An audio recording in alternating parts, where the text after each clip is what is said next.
In today's tutorial, I'm going to show you how to reset saved window positions to default on your GIMP application.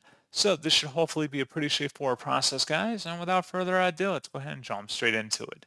So all you have to do is select the Edit tab up at the top and then go down and select Preferences. And then on the left side underneath Interface, you want to select where it says Window Management.